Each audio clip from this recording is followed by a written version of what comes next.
Perubahan perilaku dengan komunikasi antar pribadi dapat terjadi apabila semua pihak, baik petugas maupun warga, terlibat dalam percakapan.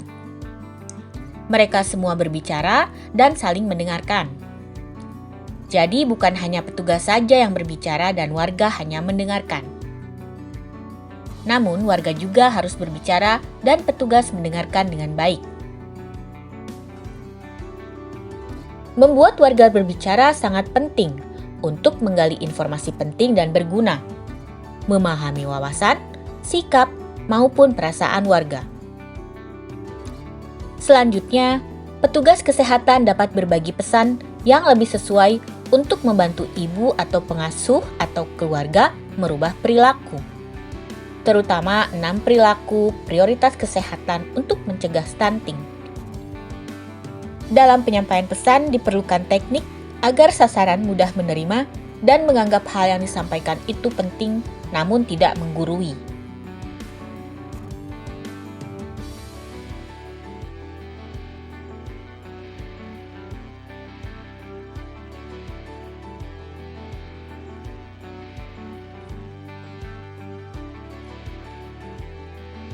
Bertanya adalah salah satu keterampilan penting yang harus dimiliki petugas kesehatan. Dengan bertanya, sasaran atau masyarakat dapat berpartisipasi dalam percakapan dengan mengutarakan pendapat ataupun pengalamannya. Saat sasaran atau masyarakat berbicara dan petugas mendengarkan, dan demikian pula sebaliknya, maka kita melangkah pada komponen kedua, yaitu semua bicara dan saling mendengarkan.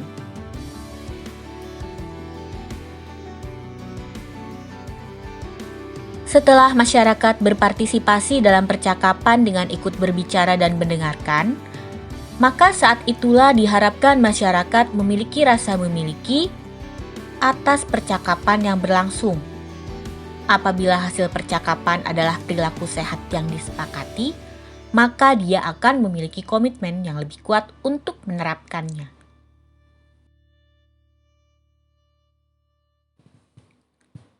Dalam situasi ini, tenaga kesehatan berfokus untuk membantu sasaran atau masyarakat berpendapat atau menceritakan pengalamannya.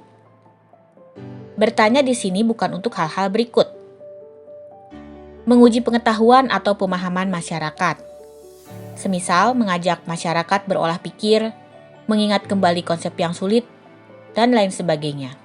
Contoh, coba jelaskan bagaimana tahapan desa siaga. Menunjukkan masyarakat tidak tahu, sementara petugas adalah pihak yang tahu. Semisal menanyakan sesuatu yang tidak bisa dijawab oleh masyarakat. Contoh, coba jelaskan apa yang dimaksud dengan PMBA, STBM, IMD, MTBS, dan lain sebagainya. Memojokkan masyarakat.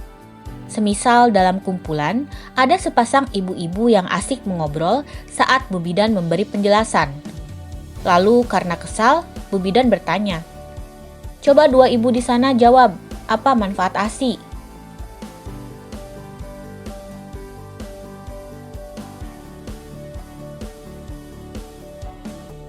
Perhatikan prinsip bertanya berikut ini. Berikut ini adalah contoh pertanyaan untuk mengetahui apa yang baru dialami oleh lawan bicara kita atau membahas keseharian yang dilakukan oleh lawan bicara kita. Boleh ceritakan, pagi tadi ibu masak apa ya? Biasanya ibu di sini belanjanya kemana ya? Sayuran apa saja yang ada di pasar? Kira-kira apa makanan kesukaan anak kita?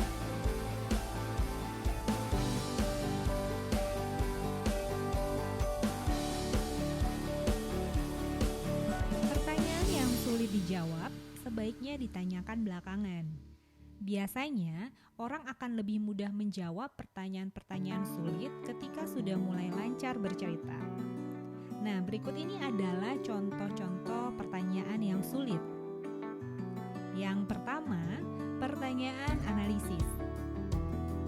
Mengapa perbedaan pendapat itu terjadi? Yang kedua, pertanyaan hipotetik. terjadi jika yang ketiga, pertanyaan pembanding. Mana yang lebih tepat antara A dan B? Dan yang keempat, pertanyaan proyektif. Coba bayangkan, seandainya ibu menghadapi situasi seperti itu, apa yang akan ibu lakukan?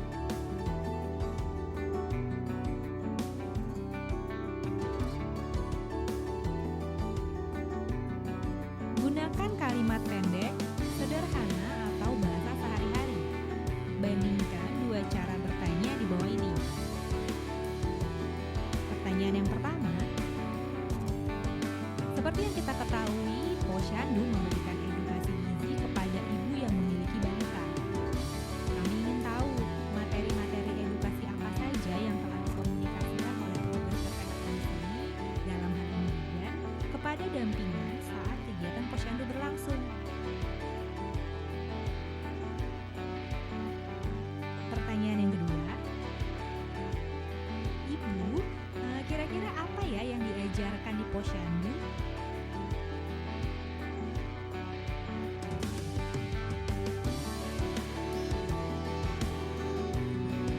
Dalam situasi ini, tenaga kesehatan berfokus untuk membantu sasaran atau masyarakat berpendapat atau menceritakan pengalamannya.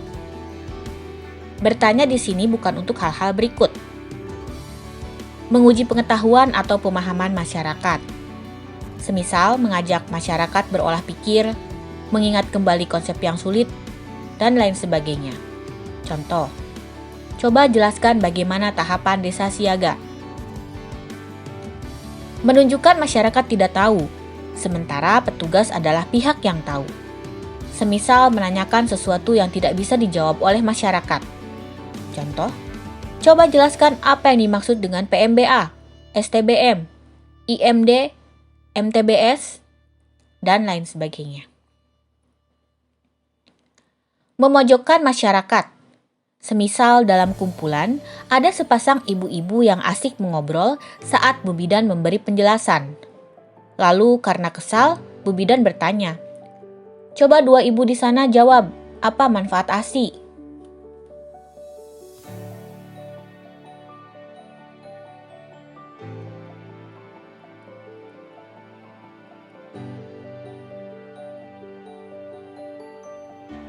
Slide 1. Pertanyaan terbuka adalah jenis pertanyaan yang mendapatkan jawaban secara terbuka dan luas. Untuk menggali pendapat orang tua, pengasuh, keluarga tentang kondisi kesehatan ataupun suatu isu, maka petugas atau kader kesehatan harus menggunakan jenis pertanyaan terbuka. Dapat diketahui permasalahan-permasalahan yang sesungguhnya terjadi pada anak, ibu, atau kelompok masyarakat tertentu bila menggunakan pertanyaan terbuka. Satu contoh adalah, "Nah, sekarang cerita dong Bu, gimana rasanya?" Sedangkan pertanyaan tertutup adalah pertanyaan yang biasanya dapat dijawab dengan jawaban iya atau tidak, atau dijawab dengan satu atau dua kata saja. Pertanyaan tertutup tidak memungkinkan penanya untuk mengetahui lebih banyak mengenai sesuatu hal. Satu contoh adalah, apakah Bu Bidan pernah kasih tablet tambah darah?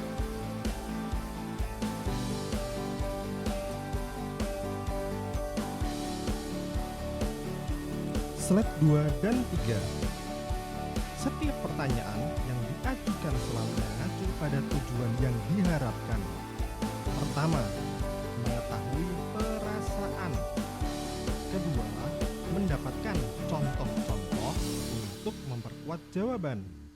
Ketiga, mengetahui kejadian atau pengalaman yang dialami pihak yang ditanya. Keempat, mengungkapkan persoalan yang sensitif dan memerlukan alasan-alasan yang kuat. Kelima, mengangkat beban berpikir yang umumnya merupakan pertanyaan pengandaian. Dan keenam, mendapatkan alasan-alasan dengan kata tanya, mengapa, kenapa.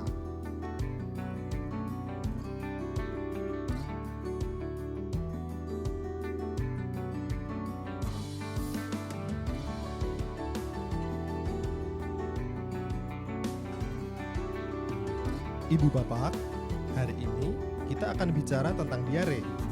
Ibu, tahu diare itu apa?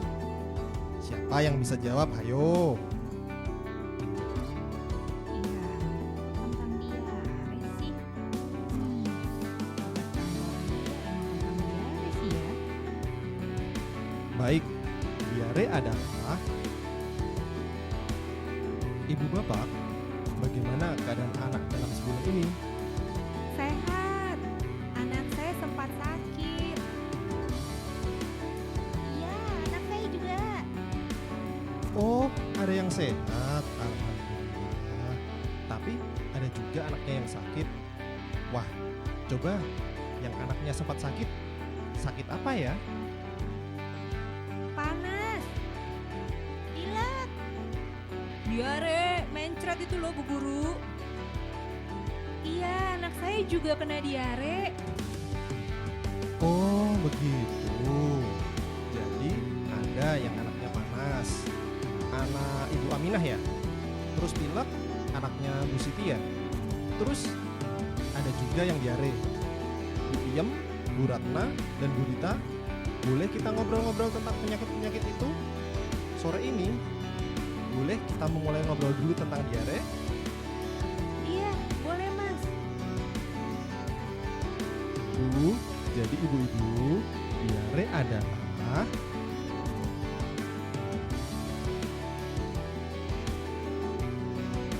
Tur besar adalah pertanyaan umum untuk mendapatkan jawaban-jawaban yang mengarah atau langsung berkenaan dengan topik yang ingin dibicarakan bersama warga.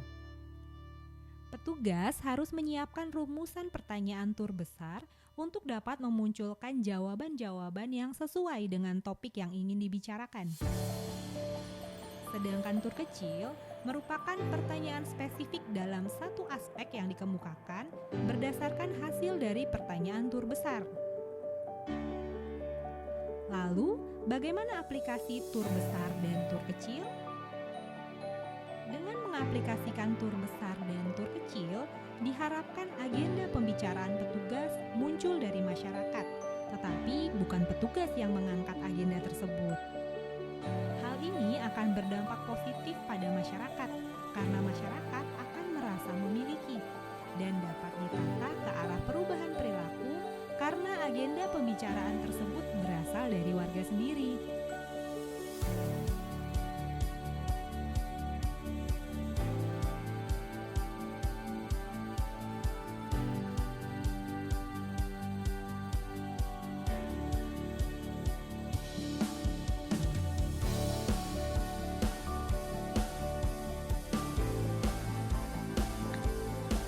Tidak semua masyarakat terbiasa berbicara di depan umum, apalagi ibu-ibu kebanyakan. Mereka adalah kelompok yang cenderung terpinggirkan di masyarakat. Mereka jarang atau tidak pernah diundang dalam musyawarah di kampungnya.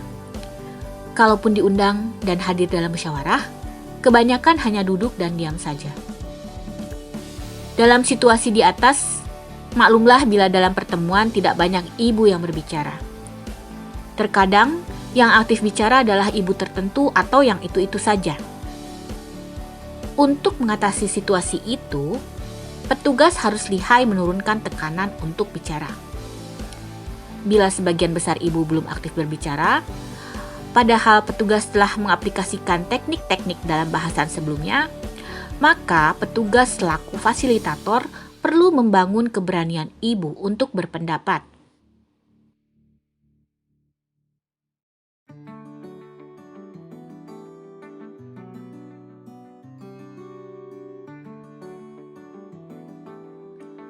Beberapa cara membangun keberanian sasaran untuk berpendapat antara lain subforum atau kelompok kecil atau pasangan.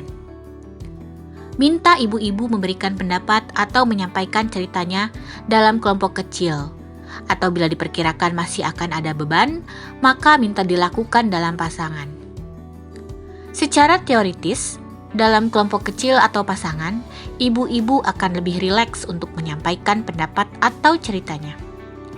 Setelah berbicara dalam kelompok atau pasangan, minta salah satu menjadi juru bicara untuk menyampaikan pendapatnya di forum. Metode think, pair, share yang juga dapat diterapkan bersama ibu-ibu. Caranya, pertama, lemparkan pertanyaan atau tugas. Minta ibu-ibu memikirkan jawaban atau tanggapan secara individual. Kedua, minta ibu-ibu berpasangan untuk menyampaikan jawaban atau tanggapan dan saling berdiskusi. Ketiga, minta salah satu untuk menyampaikan ke forum.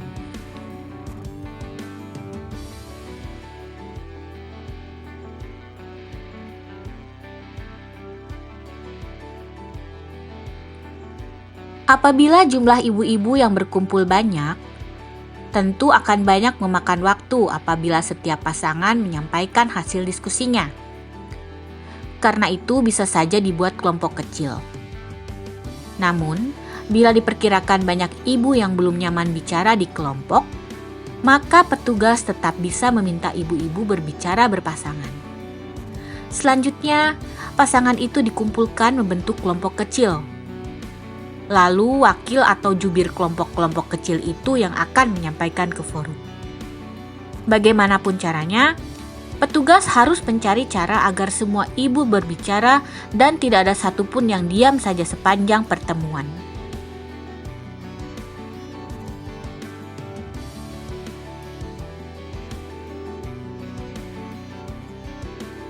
Menulis versus berbicara. Bila dibandingkan, maka menulis sendiri di kertas mendatangkan tekanan yang lebih rendah ketimbang berbicara. Dengan catatan, tidak ada hambatan dalam menulis.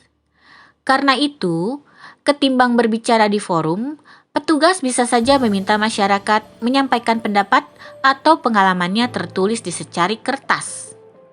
Atau bila memungkinkan, petugas dapat memfasilitasi sesi dengan kartu Metaplan. Berikut penjelasan detail tentangnya. Apabila digunakan secara tepat, kartu Metaplan dapat membantu proses diskusi. Sebaliknya, penggunaan yang kurang tepat justru dapat menghambat.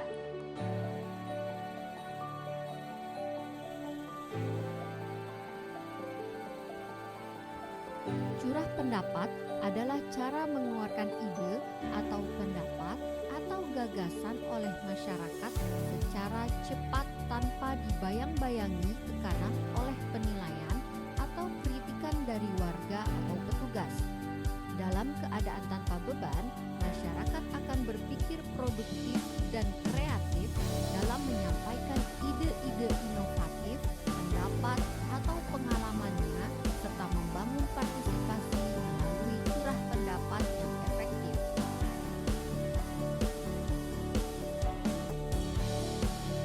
Aturan umum dalam curah pendapat adalah 1. Yang penting adalah kuantitas dan bukan kualitas. Semakin banyak pendapat, semakin baik. Peserta harus mengeluarkan ide secara bebas tanpa tekanan. 2. Tahan penilaian. Peserta harus menahan diri untuk tidak melakukan kritik terhadap pendapat peserta lainnya. Semua ide ditampung. 3. Bangun ide dari ide yang sudah muncul. Mengeluarkan suatu ide dengan melihat ide yang sudah muncul sebelumnya merupakan salah satu cara yang kreatif. Petugas yang berfungsi sebagai fasilitator harus membuka pikiran peserta untuk tidak ragu-ragu memunculkan ide baru dari ide peserta lain. Petugas perlu menekankan agar tidak ada yang merasa idenya dicuri bila rekannya memanfaatkan idenya untuk dikembangkan lebih lanjut.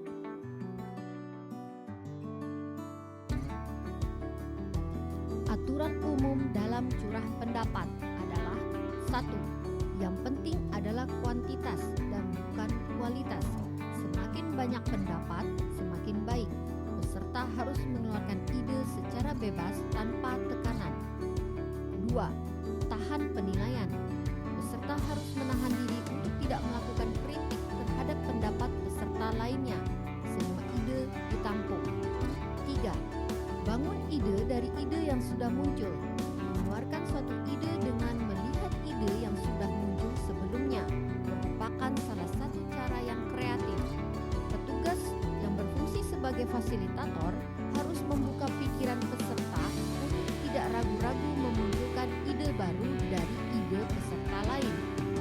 petugas perlu menekankan agar tidak ada yang merasa idenya dicuri bila rekannya memanfaatkan idenya untuk dikembangkan lebih lanjut.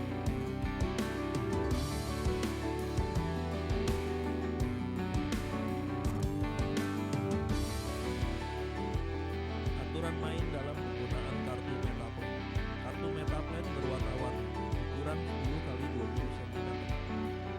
Tiap kartu ditulisi 1-3 kata kunci dan bukan kalimat panggilan. Penjelasan lebih rinci dilakukan dengan kata-kata lisan oleh masing-masing penulis.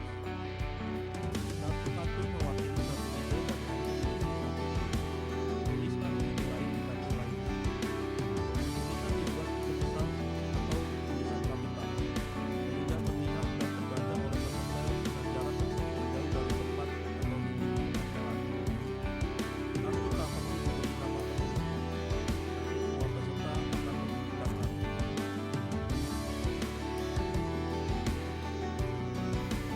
Tahapan lebih lengkap dapat digambarkan sebagai berikut. Setelah ditempel di dinding, setiap kartu Metaplan harus digunakan sebagai tiket bagi penulis untuk memberikan keterangan atau klarifikasi sesuai kata kunci yang ditulisnya, sehingga yang berhak menjelaskan adalah si penulis. Petugas dapat menggunakan teknik mendengar aktif dalam proses ini, dan sesuai aturan curah pendapat, pada tahap ini penilaian, kritik atau celaan harus dihindari. Tahap berikutnya adalah proses mengerucutkan ide. Pengelolaan kartu yang paling sederhana adalah dengan mengelompokkan kartu berdasarkan persamaan atau perbedaannya. Ajak peserta untuk melihat kumpulan ide-ide dalam kartu dan minta pendapat mereka tentang ide-ide yang mirip atau dapat dikelompokkan dalam kategori yang sama. Selain cara induktif yang dilakukan dengan mengkaji persamaan atau perbedaan antar kartu, pengelompokan kartu pun bisa dilakukan secara deduktif dengan cara menyediakan matriks yang perlu diisi. Cara deduktif biasanya lebih mudah dan cepat, namun perlu digarisbawahi, sebelum diaplikasikan petugas sebaiknya meminta persetujuan peserta. Ide dapat berlangsung dalam sub-sub tahap tergantung keperluan diskusi. Semisal, bisa saja yang dilakukan pertama kali adalah penyederhanaan induktif. Lalu, setelah memperoleh kelompok dan memberi setiap nama baru pada setiap kelompok kartu atau judul dengan kartu baru, dilakukan prioritasi dengan matriks tertentu. Contohnya, mendesak, kurang mendesak, penting, kurang penting.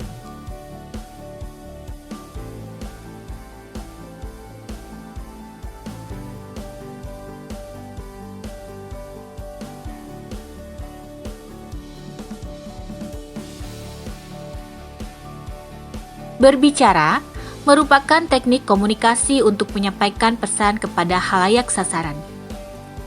Dalam berbicara, tentunya diperlukan teknik yang efektif sehingga dapat mempengaruhi khalayak secara langsung. Terdapat berbagai macam gaya berbicara. Berbicara secara kelembagaan dan berbicara secara deskriptif. Berbicara secara deskriptif atau yang membuat theater of mind atau film yang berputar di kepala para pendengar dengan menggunakan bahasa ajar. Tekankan bahwa bahasa kelembagaan itu lebih menyasar pikiran atau kognitif. Sementara bahasa deskriptif itu lebih ke perasaan.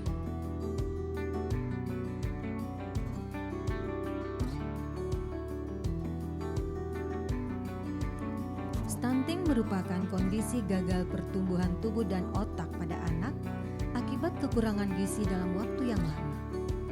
Hal ini dominan terjadi sejak janin dalam kandungan sampai awal kehidupan anak atau 1000 hari pertama kehidupan.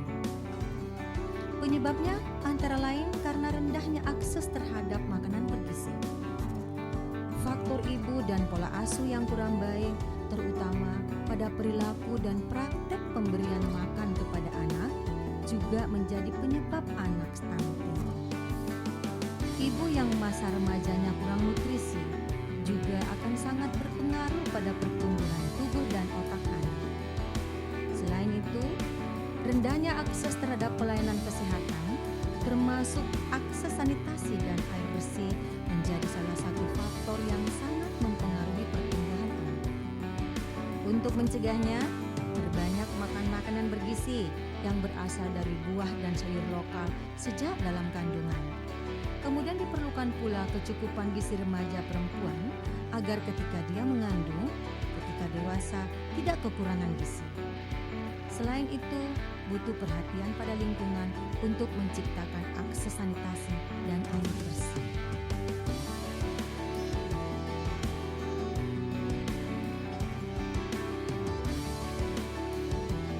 Selamat pagi Bapak Ibu semua. Apa kabarnya nih? Semoga semua dalam keadaan sehat ya. Hari ini saya mau berbagi dengan Bapak Ibu tentang masalah kesehatan yang menurut saya sangat penting. Masalah tersebut adalah stunting. Stunting itu merupakan gangguan pertumbuhan pada anak kita. Bukan cuma pertumbuhan badannya saja, tapi perkembangan otaknya juga tidak maksimal. Jadi, usia badannya pendek, ditambah otaknya tidak bisa ngebut kalau dipakai untuk berpikir. Sedih ya dengernya. Nah, karena khawatir, saya pun akhirnya berkoordinasi dengan Dokter Marti dari puskesmas kita untuk membahas lebih lanjut tentang hal stunting ini. Jadi beberapa hari yang lalu, tepatnya sore hari, saya membahas dengan beliau di halaman rumahnya yang penuh dengan beraneka ragam tumbuhan. Bukan hanya banyak ya Bapak Ibu, tapi juga tumbuh subur dan buahnya besar dan ranum. Beliau pun kemudian mulai bercerita tentang bagaimana merawat kesehatan anak, bahwa merawat kesehatan anak itu hampir serupa dengan kita merawat tumbuhan ataupun bercocok tanam. Dokter Martin menjelaskan sambil memetik cabai rawitnya yang besar-besar dan sudah matang. Beliau berkata, "Pak Satrio, coba perhatikan buah cabai ini. Perhatikan juga pohonnya." Saya jawab, "Iya dok, buah cabainya besar-besar dan banyak sekali ya. Pohonnya juga terlihat rimbun dan kokoh." Kemudian Dokter Martin menjelaskan, "Iya, begitu juga harapan kita untuk anak-anak kita. Bisa tumbuh besar, tinggi, dan juga cerdas. Tapi seperti pohon cabai ini, tentunya ada beberapa hal yang harus kita lakukan. Kita harus memberikan apa yang dibutuhkan tanaman cabai ini dan tentunya merawatnya dengan sangat baik."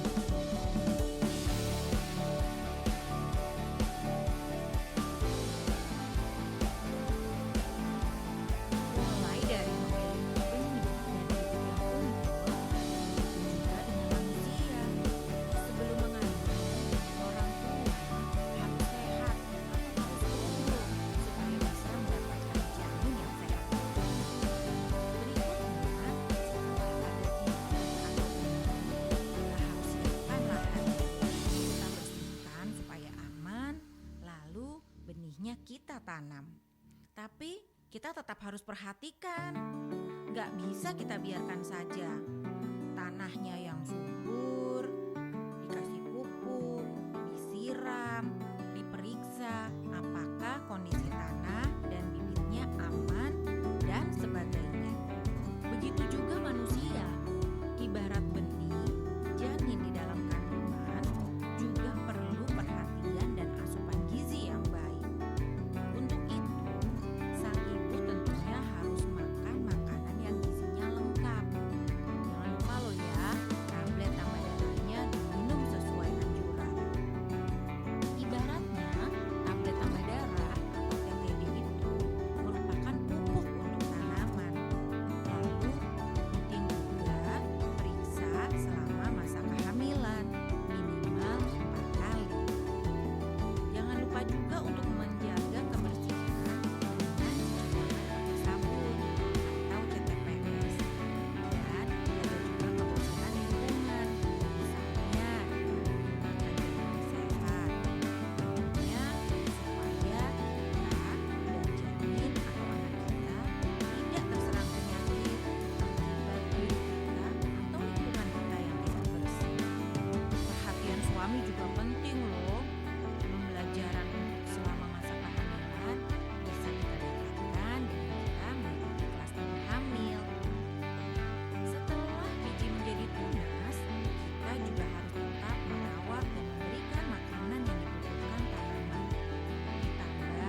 Nah, setelah pohon cabai ini makin besar, perawatan, makanan, air, dan lainnya harus terus kita berikan sesuai kebutuhannya. Kenapa? Agar pohon cabai kita tumbuh subur dan berbuah dengan baik. Begitu juga dengan anak-anak kita. Semakin besar tentunya makanannya harus kita sesuaikan. Untuk bayi 6 bulan ke atas bisa ditambahkan dengan makanan pendamping ASI. Tentunya disesuaikan dengan aturannya loh ya. Nah, sejak ibu melahirkan, sebaiknya ibu bisa ikut kelas ibu balita supaya mendapat edukasi yang tepat selama mengurus anak. Begitu kita merawat anak-anak kita supaya tumbuh sehat, ya mirip-mirip dengan merawat pohon cabai inilah ya, bisa sampai berbuah lebat seperti sekarang. Lalu saya bertanya ke dokter Martin, memangnya kenapa dok kalau kita tidak merawat pohon cabai seperti yang disebutkan dokter tadi? Bukannya nggak apa-apa ya? Maksudnya nih kalau saya andaikan pohon cabai itu anak-anak kita semua. Nah, coba perhatikan pohon cabai yang ada di pinggir jalan itu. Apa buahnya sebanyak dan sebesar pohon cabai saya? Enggak kan ya? Saya pikir, waduh, benar juga ya. Kemudian dokter Martin melanjutkan, padahal kalau saya perhatikan, tumbuhnya hampir bersamaan dengan pohon cabai saya. Karena tidak ada yang merawat pohon cabai itu, bibitnya juga mungkin dari yang seadanya aja, tanahnya juga nggak dirawat, tidak diberi pupuk dan sebagainya. Ya hasilnya seperti yang Pak RT lihat, buahnya jarang, tidak tinggi, dan juga pohonnya sepertinya sekarang sudah mulai kering tuh pohonnya. Begitu juga anak-anak kita semua. Kalau tidak kita rawat dan kita perhatikan sejak dari kandungan, bahkan jauh sebelumnya, ya khawatirnya stunting akan menghantui kita semua. Saya pun mengiyakan karena memang begitu terlihatnya. Saya jadi khawatir anak-anak kita seperti pohon cabai yang tidak terawat itu. Jadi begitu Bapak Ibu semua, apakah kita mulai sekarang mau merawat dan memperhatikan anak-anak kita sejak awal sekali atau bagaimana?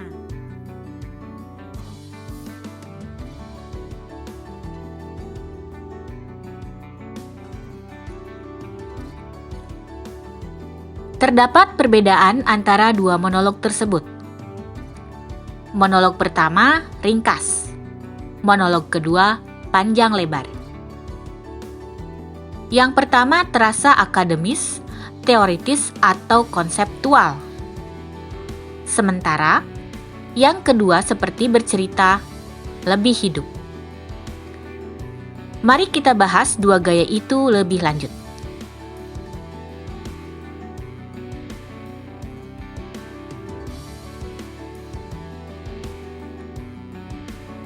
Monolog pertama adalah gaya yang disebut institutional talk, atau supaya mempermudah, kita sebut saja sebagai bahasa birokratis.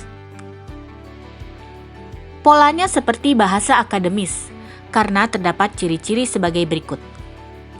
Konseptual, menonjolkan jargon atau istilah teknis dan definisinya. Logis, berusaha memperlihatkan hubungan antara sejumlah hal. Efisien, ringkas, dan padat.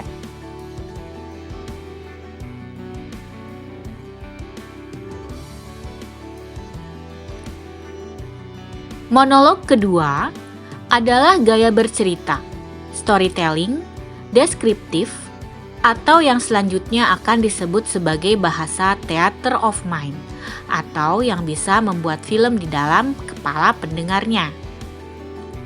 Terlihat ciri-cirinya sebagai berikut. Berupaya mendeskripsikan suatu kejadian agar bisa dibayangkan pendengar. Terdapat tema tertentu, alur cerita, aktor, lokasi, tempat, waktu, dan dialog atau kalimat hidup. Panjang, lebar, dan banyak detail.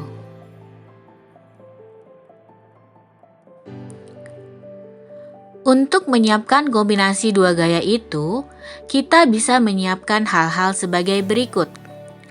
Pertama, konsep yang ingin disampaikan beserta definisinya dalam rumusan yang sederhana. Kedua, rumuskan alur pemaparan konsep, semisal latar belakang, konsep, hal-hal yang terkait dengan konsep itu. Ketiga, identifikasi segmen atau bagian dari alur pemaparan di atas yang bisa di theater of mind-kan. Sebaiknya, segmen yang dipilih adalah yang mengandung konsep yang penting. Keempat, setelah itu, kembangkan cerita dengan menentukan setting tempat atau panggung dan waktu. Contohnya, waktu itu ibu sedang di rumah sakit Cipto. Identifikasi aktor-aktor yang akan ditampilkan. Contohnya, Anda, ibu, dokter, atau orang lain dengan nama atau statusnya. Dialog antar aktor atau kalimat hidup. Hanya gara-gara itu, tanya saya. Iya, itu penyebab utamanya, jawabnya cepat. Detail-detail seperti keringatnya mengalir deras. Alur cerita. Saya di rumah sakit, lalu lihat anak-anak sakit diare, lalu mengobrol dengan bu dokter, dan dapat nasihat tentang cuci tangan pakai sabun.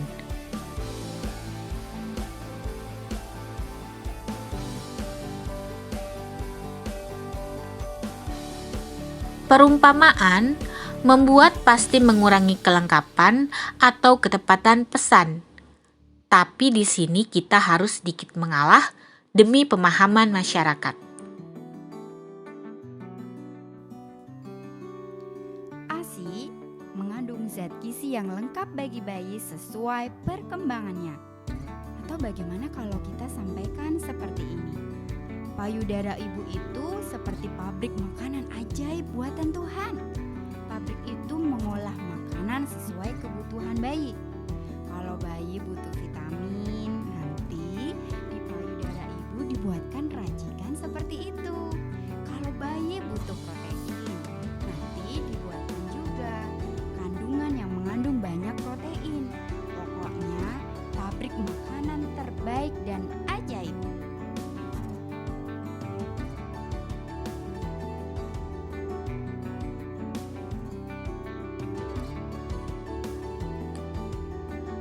Memberi umpan balik atau feedback.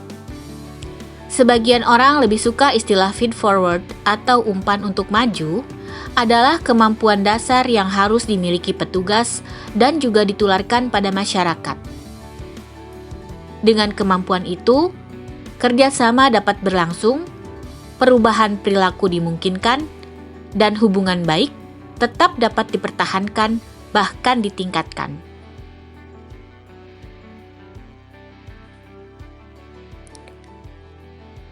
Umpan balik yang kurang tepat dapat berakibat buruk, yaitu rusaknya hubungan.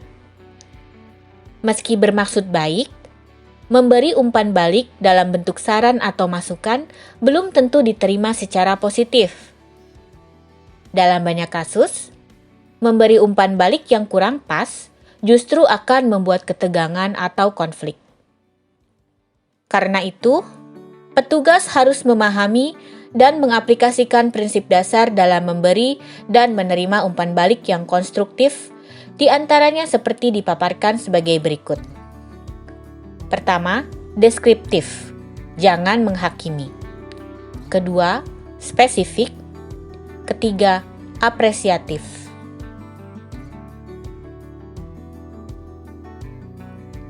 Prinsip selanjutnya adalah prinsip memberi dan menerima umpan balik. Prinsipnya adalah deskriptif, jangan menghakimi. Contohnya kita bandingkan dari dua hal sebagai berikut. Apa yang Anda bicarakan adalah ngawur. Adalah contoh yang menghakimi karena tidak menyampaikan fakta, melainkan telah membungkusnya dengan kata-kata penuh penilaian yang buruk, yaitu menyebut kata ngawur. Sedangkan bandingkan dengan yang ini. Apa yang Anda sampaikan berbeda dengan tujuan diskusi ini. Begitu ya Bapak Ibu, ada perbedaan antara ngawur dengan penyampaian yang lebih deskriptif. Baiklah, contoh kedua. Performa kelompok ini buruk sekali. Kemudian, kalau seumpama seorang fasilitator bisa menyampaikan secara deskriptif, maka akan menyampaikan seperti ini. Kelompok ini memproduksi 10 unit, sementara targetnya baru 15. Nah, umpan balik yang menghakimi mengganggu atau menyakiti perasaan penerima. Akibatnya, alih-alih menerima dan memikirkan pendapat, dia sudah menolaknya terlebih dahulu. Belum menimbang kualitas saran atau masukannya. Karena tersinggung, maka mereka akan menolak.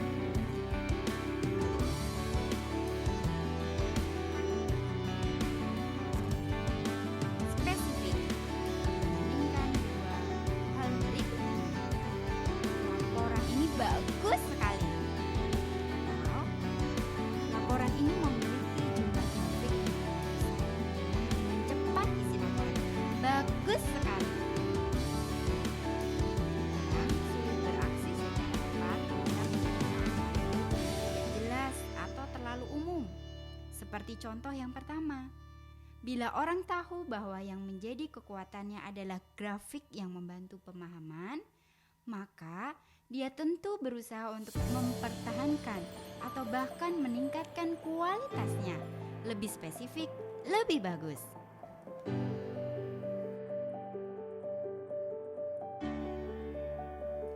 Apresiatif. Kadang kita hanya fokus pada hal-hal yang perlu diperbaiki, tapi lupa hal yang perlu dipertahankan.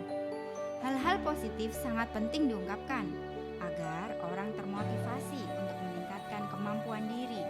Orang pada dasarnya lebih termotivasi bila ditunjukkan kelebihannya atau kekuatannya dibandingkan kekurangannya.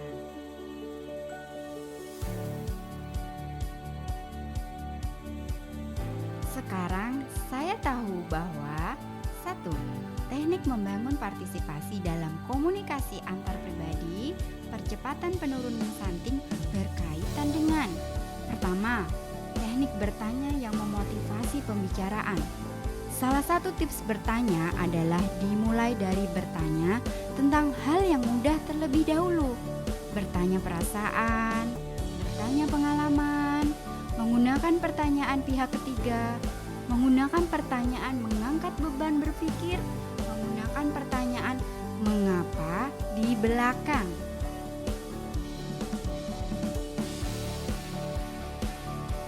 Keempat, melakukan umpan balik yang menyemangati. Cara memberi umpan balik atau feedback yang baik adalah deskriptif, jangan menghakimi, spesifik, dan apresiatif.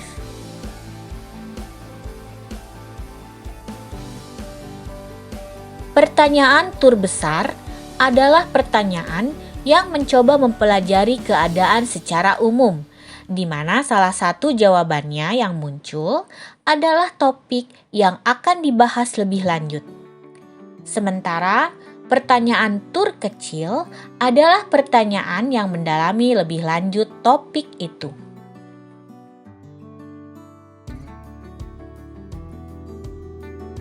Curah pendapat adalah cara mengeluarkan ide atau pendapat atau gagasan secara cepat tanpa dibayang-bayangi tekanan akibat penilaian atau kritikan dari petugas. Dalam keadaan tanpa beban, orang akan berpikir produktif dan kreatif.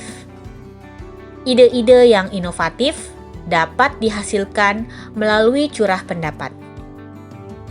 Curah pendapat akan efektif untuk membangun partisipasi masyarakat, membuat masyarakat menyampaikan pendapat atau pengalamannya.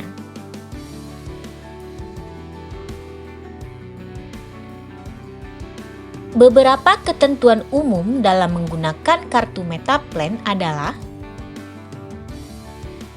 pertama, isi kartu adalah suara peserta. Kedua, kartu untuk menjaring pendapat. Ketiga, peserta yang mengatur kartu. Keempat, jumlah kartu per peserta tergantung jumlah peserta. Dan kelima, tidak menggunakan kartu yang tebal.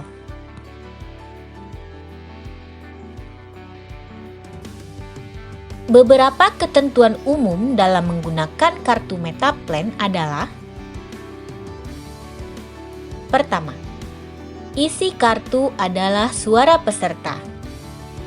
Kedua, kartu untuk menjaring pendapat. Ketiga, peserta yang mengatur kartu. Keempat, jumlah kartu per peserta tergantung jumlah peserta. Dan kelima, tidak menggunakan kartu yang tebal.